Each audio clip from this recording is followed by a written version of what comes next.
What's the crack, everyone? It's Nathan here, aka the Rambling Kern, and head instructor of Kern School of Combat. So today's video was one that came about by a recent chat I had with Irish medieval history. I'm sure many of you probably follow his channel, and some of you might have even come here from his channel.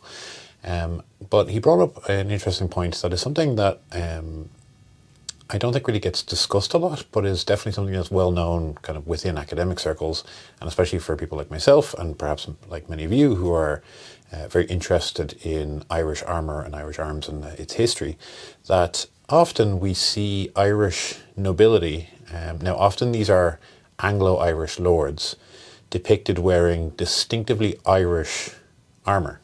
Like as in there is almost a very unique, distinctly Irish style of heavy armour being worn, whereas we actually see references and know of references of these lords having sets of more continental styles of armour.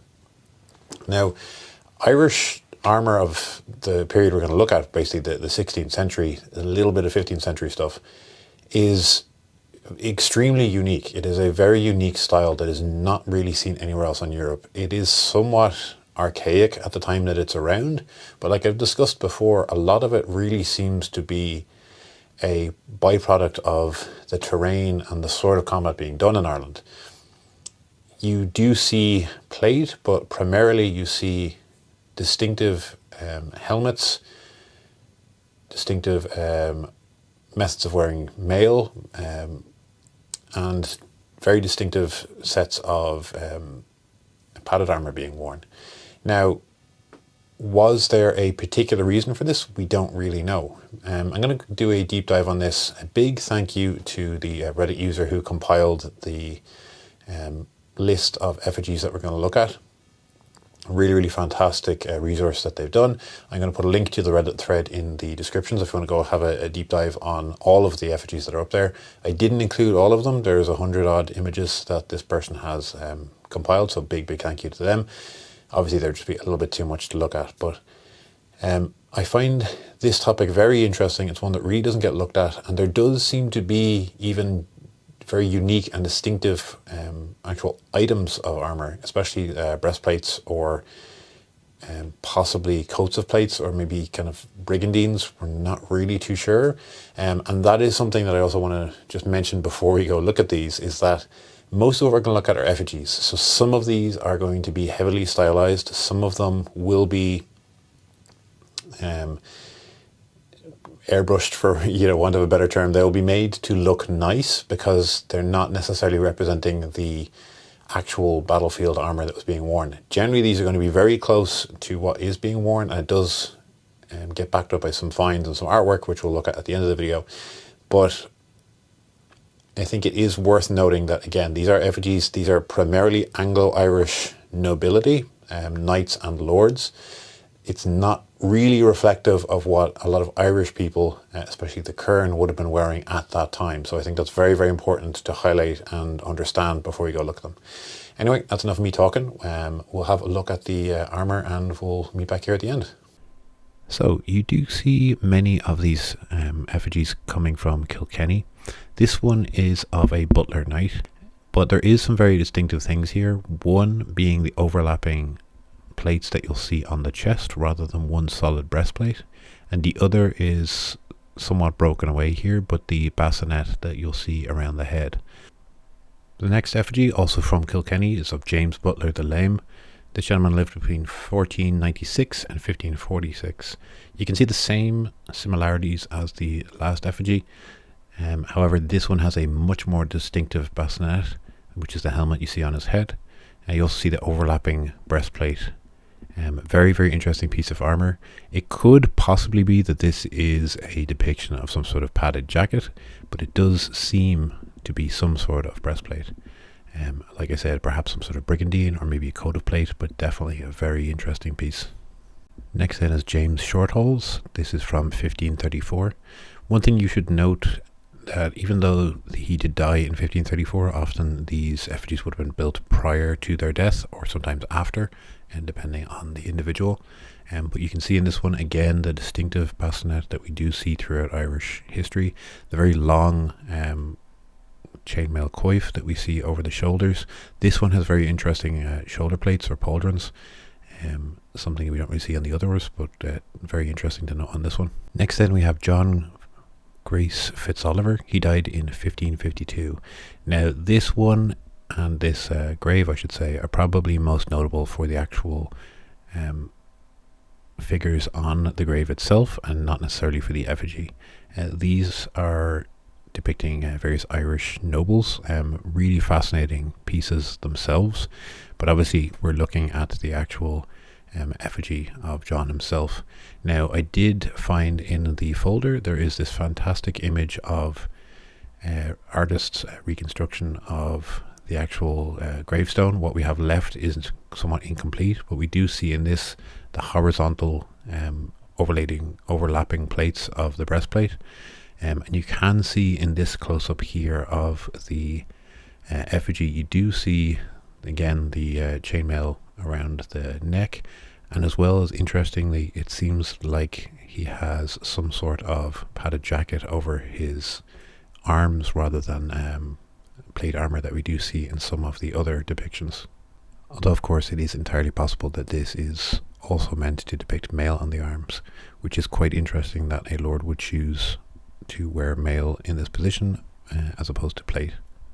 So this effigy of Piers Fitzoak Butler I find quite fascinating. There's some very good close-up images of this one, but we do see the overlapping breastplate on this one, very, very clear and very distinct, with what looks to be either chainmail or perhaps a padded jacket under it. And we do see either a chainmail or padded shoulder piece. This could be a coif or it could be an aventail of some sort. And we see again those distinctive shoulder pieces, perhaps shoulder pauldrons, either attached onto that or overlapping over it. Very, very interesting piece. And you can see from the close-ups here, the very distinctive breastplate is very, very clear in this one. And this one does also show full leg armor as well, or full leg plate, I should say. Next up then we have Piers Rua Butler, the 8th Earl of Ormond, the Lord Deputy of Ireland, and this one can also be found in St. Canice's in Kilkenny. This one is perhaps the most well preserved of the lot, and offers some really, really interesting insights, especially into the helmet. This one I find fascinating, and there's some details in this that really, really interest me, especially the helmet itself, like I mentioned. So you can see the same bassinet that we see on the other effigies, but this one you can see here appears to be some sort of hinge, perhaps for a faceplate that will come down over it. Again, those same overlapping plates on the breastplate, very similar layout to all of the other suits of armor, but this one is definitely the most well preserved and offers some really interesting insight into the finer details, because this one has definitely been slightly better made than the other ones, or at least better preserved. Now this one of Richard Butler, this one is slightly later in date, or at least it was when he passed. This one is very interesting as it's one of the only ones that doesn't actually have chainmail around the neck and upper chest, that very distinctive triangular piece. This one instead has a full set of plate around the neck. Very, very distinctive set of armor compared to the others, and definitely the most continental in style, and one that you would expect to see in style. However, you do see very distinctive Irish aspects, especially the bassinet that we see on all of the other suits of armor. Now, this one is the tomb of Sir Walter Birmingham. This one can be found in County Kildare. I wanted to include this one primarily because of this breastplate. Obviously the detail in this is fascinating, but you can see this one is a very distinctive in style compared to all of the others. Definitely the sort of breastplate you might expect to see from the period, but a very, very interesting piece nonetheless. Now the last one then we have is this one of Roland Fitzeustace. Definitely the similar characteristics to the others, but some interesting details in the leg armor especially. Now, like I said, I wanted to show you some examples of actual finds. When it comes to Ireland, we sadly don't have a lot of material finds, but we do have these two very famous finds. The first being a find from the River Shannon. This one is actually quite recent. The second is the very famous Loch Henny or Loch Heaney helmet. An absolutely fascinating piece. There's been some amazing reproductions done of this one. Very, very interesting helmet. But you can see that very distinctive conical style that you see in all of these effigies. And like I said, all of these armors do tend to belong to lords, so we do thankfully have some really fantastic artwork of this. mainly from the Historia et Genealogy Familiae de Burgo, aka the Book of the de Burgos, or the Book of the Burkes.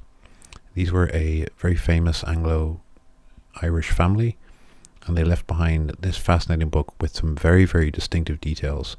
I think one of the most interesting to me especially is the depiction of this one on horseback. Now, not in any way dressed how you would expect to see a knight of the period, especially one that you would expect to see in Europe. It is very distinctive, both Irish tack being used as well as armour being used. A very, very interesting piece, very interesting book, obviously quite stylized, but gives us a really interesting insight into the armour that the Anglo-Irish lords were wearing at the time. Alright folks, I hope you enjoyed that. I find this topic fascinating. If you want me to discuss more on this and have a bit more of a deep dive and kind of share my own opinions around the topic, please do let me know. I know a lot of you really do enjoy the Irish kind of clothing and material content that I do, so if that interests you, please do let me know. If there's anything you guys in particular would like to have a look at, do let me know. A few of the projects I'm working on are close to completion, so there'll be some fun stuff coming as well. For those who are interested in classes, we have actually moved to a new city centre venue, well, city adjacent in Inchicore and Dublin 8. So if you're interested in training with me in person, you can do that. If you're interested in supporting my work or training with me online, you'll find all the details in my Patreon, which is down in the description. And just once again, a massive thank you to everyone. If you haven't subscribed, please do. We're hitting super, super close to 6,000. So just if you can, please do. It really does mean a lot. Thank you all so very much for watching. Really hope you enjoyed this video. If you want more on this topic, pop a comment down below. Thank you so much. Have a wonderful weekend, and slán.